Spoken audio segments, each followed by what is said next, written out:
CM ಕುರ್ಚಿ ಹಗ್ಗ ಜಗ್ಗಾಟಕ್ಕೆ break ಬಿದ್ದಂತ ಹಿನ್ನೆಲೆಯಲ್ಲಿ ನಾಳೆ ಹಾಸನಕ್ಕೆ ಸಿಎಂ ಮತ್ತು ಡಿಸಿಎಂ ಭೇಟಿ ಕೊಡ್ತಾ ಇದ್ದಾರೆ. ಸರ್ಕಾರದ ಸಮರ್ಪಕ ಸಾಧನಾ ಸಮಾವೇಶದಲ್ಲಿ ಇಬ್ರು ಕೂಡ ಭಾಗಿಯಾಗ್ತಾ ಇರುತ್ತೆ. ಸಿಎಂ ಮತ್ತು ಡಿಸಿಎಂ ಇಬ್ರು ಕೂಡ ಭಾಗಿಯಾಗ್ತಾ ಇದ್ದಾರೆ. ಈ ಕಾರ್ಯಕ್ರಮದಲ್ಲಿ ಒಂದಷ್ಟು ಅಸಮಾಧಾನಗಳು, ಗೊಂದಲಗಳು, ಭಿನ್ನಾಭಿಪ್ರಾಯಗಳು ಇದೆ ಅಂತ ಏನು ಹೇಳ್ತಾ ಇದ್ರು, ಅದಕ್ಕೆಲ್ಲ ಇಬ್ರು ಒಬ್ರು ಮನೆಗೊಬ್ರು ತಿಂಡಿಗೆಲ್ಲ ಹೋಗಿ ಬಂದ ನಂತರ ಒಂದು ದೊಡ್ಡ ವೇದಿಕೆಯಲ್ಲಿ ಕಾಣಿಸ್ಕೊಳ್ಳೋದಕ್ಕೆ ಅಂತ ತಯಾರಿ ಆಗ್ತಾ ಇದೆ. ಸುಮಾರು 75,000ಕ್ಕೂ ಹೆಚ್ಚು ಫಲಾನುಭವಿಗಳು ಇದರಲ್ಲಿ ಭಾಗಿಯಾಗಬಹುದಾದ ಸಾಧ್ಯತೆಗಳು ಇದೆ. ಸರ್ಕಾರಿ ಇಂಜಿನಿಯರಿಂಗ್ ಕಾಲೇಜಿನಲ್ಲಿ ಈಗಾಗಲೇ ಈ ಕಾರ್ಯಕ್ರಮಕ್ಕೆ ಸಕಲ ಸಿದ್ಧತೆಗಳಾಗಿದೆ.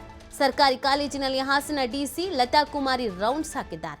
ವಿವಿಧ ಕಾಮಗಾರಿಗಳ ಉದ್ಘಾಟನೆ ಹಾಗೂ ಶಂಕುಸ್ಥಾಪನೆ, ಸಿಎಂ ಡಿಸಿಎಂ ಸೇರಿದಂತೆ ಕೆಲ ಮಂತ್ರಿಗಳು ಇದರಲ್ಲಿ ಭಾಗಿಯಾಗಬಹುದಾದ ಸಾಧ್ಯತೆ ಕೂಡ ಇದೆ. ಆ ಕಾರಣಕ್ಕಾಗಿ ಹೆಚ್ಚಿನ ರೀತಿಯಾದಂಥ ಭದ್ರತೆ ಮತ್ತು ಸಿದ್ಧತೆಯನ್ನ ವಹಿಸಲಾಗಿದೆ. ಇಬ್ರು ಒಂದೇ ವೇದಿಕೆಯಲ್ಲಿ ಕಾಣಿಸ್ಕೊಳ್ಳಲಿದ್ದಾರೆ. ಹಾಗಾಗಿ ಸಹಜವಾಗಿಯೇ ಏನು ಮಾತಾಡ್ಬೋದು ಅನ್ನೋದೊಂದು ಪ್ರಶ್ನೆ ಇದೆ, ಕುತೂಹಲವೂ ಕೂಡ ಇದೆ. ಇಬ್ಬರು ನಾಯಕರು ಒಂದೇ ವೇದಿಕೆಯಲ್ಲಿ ಯಾವ ವಿಚಾರವನ್ನು ಪ್ರಸ್ತಾಪಿಸ್ಬೋದು, ಹೇಗೆ ಒಗ್ಗಟ್ಟು ಪ್ರದರ್ಶನ ಮಾಡಬಹುದು ಅಂತ. ಸೊ ಹಾಸನ ಹೇಳಿ ಕೇಳಿ JDSನ ಬೆಲ್ಟು ಅಂತ ಕರೆಸ್ಕೊಳ್ತಾ ಇತ್ತು. ಸನ್ನಿವೇಶಗಳು ಬದಲಾಗ್ತಾ ಇದೆ. ಇಂಥ ಸಂದರ್ಭದಲ್ಲಿ ಸರ್ಕಾರದ ಸಕ್ಸಸ್ ಅಂತಾನೆ ಹೇಳ್ಬೋದು. ಹಲವು ಯೋಜನೆಗಳು ಈಗ ಆಲ್ರೆಡಿ ಜನರಿಗೆ ರೀಚ್ ಆಗಿದೆ, ಜನಪ್ರಿಯತೆಯನ್ನು ಪಡ್ಕೊಂಡಿದೆ, ಜನರು ಫಲಾನುಭವಿಗಳಾಗಿದ್ದಾರೆ. ಇಂಥ ಸಂದರ್ಭದಲ್ಲಿ ಹಾಸನದಲ್ಲಿ ಒಂದು ಬೃಹತ್ ವೇದಿಕೆ, ಯಾರಿಗೆ ಕೌಂಟರ್ ಕೊಡ್ತಾರೆ ಗೊತ್ತಿಲ್ಲ, ಯಾರಿಗೆ ನೇರ ಸಂದೇಶ ರವಾನಿಸ್ತಾರೆ ಗೊತ್ತಿಲ್ಲ. ಜೊತೆಗೆ ಇಬ್ಬರು ಒಗ್ಗಟ್ಟಾಗಿ ಮೊನ್ನೆ ಮಂಗಳೂರಿನಲ್ಲಿ ಕಾರ್ಯಕ್ರಮ ಇದ್ದಾಗ ಒಂದು ಸ್ವಲ್ಪ ಇರ್ಸು ಮುರ್ಸು ಆಯಿತು.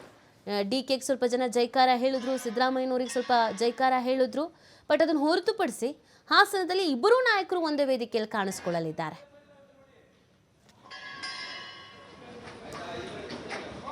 ಇದಕ್ಕೆ ಸಂಬಂಧಪಟ್ಟಂತೆ ಕಾರ್ಯಕ್ರಮದ ಸಿದ್ಧತೆಗೆ ಯಾವ ರೀತಿಯಾಗಿ ನಡೆದಿದೆ ಅನ್ನೋದ್ರ ಬಗ್ಗೆ ನಮ್ಮ ಪ್ರತಿನಿಧಿ ಪ್ರಕಾಶ್ ಅಲ್ಲಿನ DC ಅವರನ್ನು ಮಾತನಾಡಿಸಿದ್ದಾರೆ. ಕೇಳೋಣ ಬನ್ನಿ. ಸರ್ಕಾರಿ ಸೇವೆಗಳ ಸಮರ್ಪಣಾ ಸಮಾವೇಶಕ್ಕೆ ಈಗಾಗಲೇ ಹಾಸನ ಜಿಲ್ಲೆಗೆ CM ಸಿದ್ದರಾಮಯ್ಯ ಹಾಗೂ ಉಪಮುಖ್ಯಮಂತ್ರಿ DK ಶಿವಕುಮಾರ್ ಕೂಡ ಆಗಮಿಸ್ತಾ ಇದ್ದಾರೆ. ಅದರ ನೇತೃತ್ವವನ್ನು ಜಿಲ್ಲಾ ಉಸ್ತುವಾರಿ ಸಚಿವ ಕೃಷ್ಣ ಬೈರೇಗೌಡರು ಕೂಡ ತೆಗೆದುಕೊಂಡಿರುವಂಥದ್ದು. ಜೊತೆಗೆ ಇಲ್ಲಿನ ಉಸ್ತುವಾರಿಯನ್ನು ಹಾಸನ ಜಿಲ್ಲಾಧಿಕಾರಿ ಲತಾ ಕುಮಾರಿ ಅವರು ನೋಡ್ತಾ ಇರುವಂಥದ್ದು. ಈಗಾಗಲೇ ನಾವು ಹಾಸನದ ಸರ್ಕಾರಿ ಇಂಜಿನಿಯರಿಂಗ್ ಕಾಲೇಜ್ನ ಬಳಿ ಇರುವಂಥದ್ದು. ಸಾಕಷ್ಟು ಈಗ ದೃಶ್ಯಾವಳಿಗಳಲ್ಲಿ ನೋಡ್ಬೋದು, ಸಾಕಷ್ಟು ಬೃಹತ್ ಮಟ್ಟದ ವೇದಿಕೆಯನ್ನು ಕೂಡ ಈಗಾಗಲೇ ಸಿದ್ಧಗೊಳಿಸಿರುವಂಥದ್ದು. ಯಾಕಂದರೆ ಸುಮಾರು 75,000ದಿಂದ 1 ಲಕ್ಷಕ್ಕೂ ಹೆಚ್ಚು ಇಲ್ಲಿಗೆ ಫಲಾನುಭವಿಗಳು ಬರ್ತಾರೆ ಅನ್ನುವ ನಿರೀಕ್ಷೆಯನ್ನು ಕೂಡ ಈಗಾಗಲೇ ಜಿಲ್ಲಾಡಳಿತ ಇಟ್ಟುಕೊಂಡಿರುವಂಥದ್ದು. ವಿವಿಧ ಶಂಕುಸ್ಥಾಪನೆ ಕಾರ್ಯಕ್ರಮ ಮತ್ತು ಜೊತೆಗೆ ವಿವಿಧ ಕಾರ್ಯಕ್ರಮಗಳ ಉದ್ಘಾಟನೆ ಕೂಡ ಇಲ್ಲಿ ನಡೆಯುತ್ತೆ. ಒಂದೊಂದು ಈಗಾಗಲೇ ಒಂದು ಪತ್ರಿಕಾಗೋಷ್ಠಿಯಲ್ಲಿ DC ಅವರು ಕೂಡ ಹೇಳ್ತಾ ಇದ್ರು, ಕೆಲವೊಂದು ನೀರಾವರಿ ಯೋಜನೆಗಳಿಗೆ ಸಂಬಂಧಪಟ್ಟ ಹಾಗೆ ಉದ್ಘಾಟನೆ ಕಾರ್ಯಕ್ರಮ ಕೂಡ ಆಗುತ್ತೆ. ಹಾಗಾಗಿ ಇದಕ್ಕೆ ಸಂಬಂಧಪಟ್ಟ ಹಾಗೆ ನಮ್ಮ ಜೊತೆಗೆ ಹಾಸನ ಜಿಲ್ಲಾಧಿಕಾರಿಗಳಿದ್ದಾರೆ, ಮಾತನಾಡ್ಸೋಣ. ಮೇಡಮ್, ಈಗ ಮೊದಲನೇ ಬಾರಿಗೆ ಸರ್ಕಾರಿ ಸಮರ್ಪಣಾ ಸಮಾವೇಶವನ್ನು ಕೂಡ ಹಾಸನ ಜಿಲ್ಲೆಯಲ್ಲಿ ಮಾಡ್ತಾ ಇದ್ದೀರಿ. ಜೊತೆಗೆ ಎಷ್ಟು ಜನ ನಿರೀಕ್ಷೆ ಮಾಡಿದಿರಿ, ಜೊತೆಗೆ ಫಲಾನುಭವಿಗಳು ಎಷ್ಟು ಮೇಡಮ್? ನಿಮಗೆಲ್ಲ ಗೊತ್ತಿರೋ ಹಾಗೆ ಡಿಸೆಂಬರ್ 6ನೇ ತಾರೀಕು ಮಾನ್ಯ ಮುಖ್ಯಮಂತ್ರಿಗಳು ಮತ್ತು ಉಪಮುಖ್ಯಮಂತ್ರಿಗಳು ನಮ್ಮ ಹಾಸನ ಜಿಲ್ಲೆಗೆ ಆಗಮಿಸ್ತಾ ಇದ್ದಾರೆ. ಅನೇಕ ವಿವಿಧ ಕಾಮಗಾರಿಗಳ ಉದ್ಘಾಟನೆ ಮತ್ತು ಶಂಕುಸ್ಥಾಪನೆ ಕಾರ್ಯಕ್ರಮಕ್ಕೆ, ಜೊತೆಗೆ ಫಲಾನುಭವಿಗಳಿಗೆ ಅವರ ಸವಲತ್ತುಗಳ ವಿತರಣೆ ಕಾರ್ಯಕ್ರಮವನ್ನು ನಮ್ಮ ಸನ್ಮಾನ್ಯ ಕಂದಾಯ ಸಚಿವರು ಹಾಗೂ ಜಿಲ್ಲಾ ಉಸ್ತುವಾರಿ ಸಚಿವರು ಶ್ರೀಯುತರಾದ ಕೃಷ್ಣ ಬೈರೇಗೌಡ ಸರ್ ಅವರ ಒಂದು ನೇತೃತ್ವದಲ್ಲಿ ಈ ಕಾರ್ಯಕ್ರಮ ನಡೀತಾ ಇದೆ.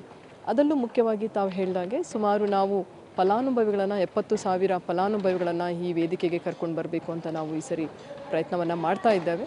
ಮತ್ತು ಅನೇಕ ಸವಲತ್ತುಗಳನ್ನು ಅವರಿಗೆ ಕೊಡೋದ್ರಿಂದ ಒಂದು ಸರ್ಕಾರದ ಒಂದು ಸೇವೆಯನ್ನು, ಒಂದು ಸಮರ್ಪಣಾ ಸಮಾವೇಶವನ್ನು ನಾವು ಈ ಬಾರಿ ಆಚರಿಸ್ತಾ ಇದ್ದೇವೆ.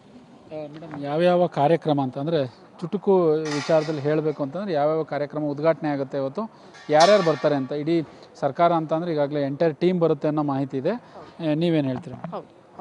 ಈಗ ಸುಮಾರು 22 ಕಾರ್ಯಕ್ರಮಗಳು ಉದ್ಘಾಟನೆಗೆ ಈಗ ತಯಾರಾಗಿದೆ. ಸಂಪೂರ್ಣ ಕಾಮಗಾರಿಗಳು ಪೂರ್ಣಗೊಂಡು, ಅದರಲ್ಲಿ ಮುಖ್ಯವಾಗಿ ಹೇಳಬೇಕು ಅಂದರೆ ನಮ್ಮ ಹಾಸನ ನಗರದ ಪ್ರಜಾಸೌಧ, ತಾಲೂಕಿನ ಪ್ರಜಾಸೌಧ ಈಗ ಸುಮಾರು 15 ಕೋಟಿ ಒಂದು ಕಟ್ಟಡ ಸಂಪೂರ್ಣ ಆಗಿದೆ. ಈಗ ಅದು ಲೋಕಾರ್ಪಣೆ ಮಾಡಲಿದ್ದಾರೆ.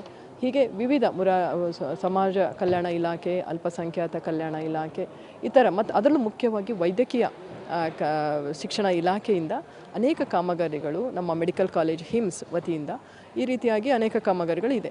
ಶಂಕುಸ್ಥಾಪನೆಯಲ್ಲಿ ಮುಖ್ಯವಾಗಿ ನೀರಾವರಿ ಇಲಾಖೆಯಿಂದ ಏತ ನೀರಾವರಿ ಯೋಜನೆಯಡಿಯಲ್ಲಿ ಕೆರೆ ತುಂಬಿಸುವ ಚನ್ನರಾಯಪಟ್ಟಣ ಇರಿಸಾವೆಯಲ್ಲಿ 18 ಕೆರೆಗಳಿಗೆ ಕೆರೆ ತುಂಬಿಸುವ ಏತ ನೀರಾವರಿ ಯೋಜನೆಗೆ ಒಂದು ಶಂಕುಸ್ಥಾಪನೆ ಮತ್ತು ಲೋಕೋಪಯೋಗಿ ಇಲಾಖೆಯ ಅನೇಕ ಕಾಮಗಾರಿಗಳು, ಹೀಗೆ ಸುಮಾರು 300ರಿಂದ 500 ಕೋಟಿಯವರೆಗೆ ಮೊತ್ತದ ಒಂದು ಕಾಮಗಾರಿಗಳ ಒಂದು ಲೋಕಾರ್ಪಣೆ ಈಗ ತಯಾರಾಗಿದೆ.